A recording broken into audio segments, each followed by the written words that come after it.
systems go for tonight's State of the Nation address by newly elected President Cyril Ramaphosa. That event takes place in Parliament at 7 o'clock tonight. We're going to go straight to Parliament for you. Our reporter Bulelani Philip is standing by. He's been at the precinct all morning for us, just taking in the scenes for us there and bringing us more from what looks like a sunny Cape Town now. Bulelani, it was starting to drizzle a bit earlier, but it is a critical State of the Nation address that will take place this afternoon, or this evening rather. Take us through what we can expect. Good afternoon. Well, good afternoon to you, Natasha. Yes, the sun is now come out. Unlike an hour ago when we spoke, it was starting to drizzle. But of course, that should be a good welcome sign that at least the Parliament of the Republic of South Africa would not have to make a plan B, which would mean that the procession that we normally see that comes down the precinct of Parliament would be turned to, going through the National Council of Provinces and down the corridors of Parliament and into the National Assembly. But of course, all eyes now will be on what the President of the Republic of South Africa, Cyril Ramaphosa, will have to say tonight in terms of giving a direction for the country.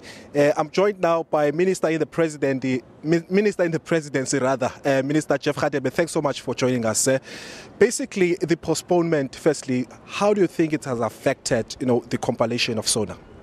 Well, I think it had an impact, but I think, as we know, as we have realized the political developments that have been unfolding since last week, the reason why it had to be postponed. But we are happy now that eventually at 7 o'clock, the new President of the Republic, Cyril Ramaphosa, will be delivering the State of the Nation address.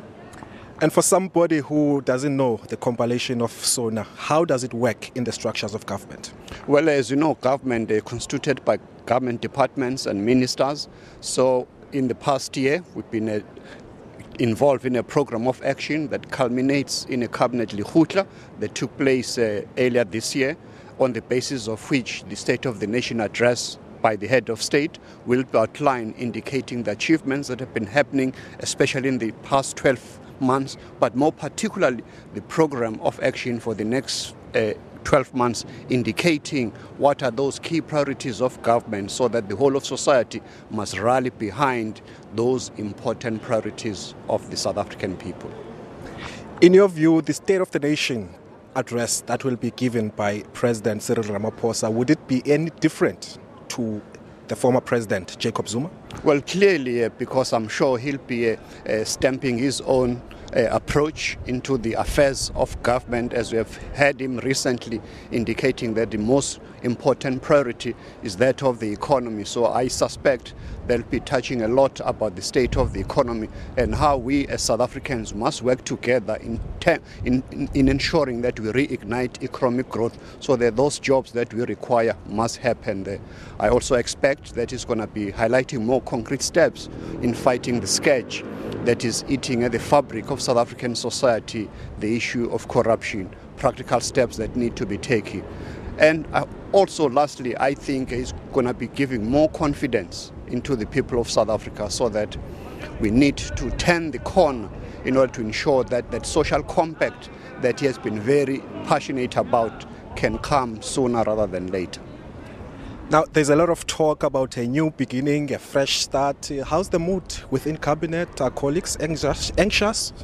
Well, I can't speak for my colleagues. And for you as a person? I'm very excited about things to come, because I was with him in Davos and I know how passionate he is about the economy of South Africa and the prestige with which the world is looking at the unfolding political developments in South Africa. So I think he's going to be giving a speech of hope, so that we can be able to ensure that these positive sentiments that is engulfing our country today must be entrenched in the broader South Africa. And just lastly, on a lighter note, who's dressing you today? Well, there's a woman I stay with called my wife, Bridget. All right, thank you so much, Minister in the Presidency, Minister Jeff Radebe, just giving us the insight of what goes on in terms of the compilation of the State of the Nation address. Natasha, we'll take it back to studio. Thanks, Bulelani. We'll talk to you in a bit, Bulelani Philip. Keeping an eye on things for us at Parliament. It certainly seems to be a much lighter mood at the precinct today ahead of this highly critical State of the Nation address.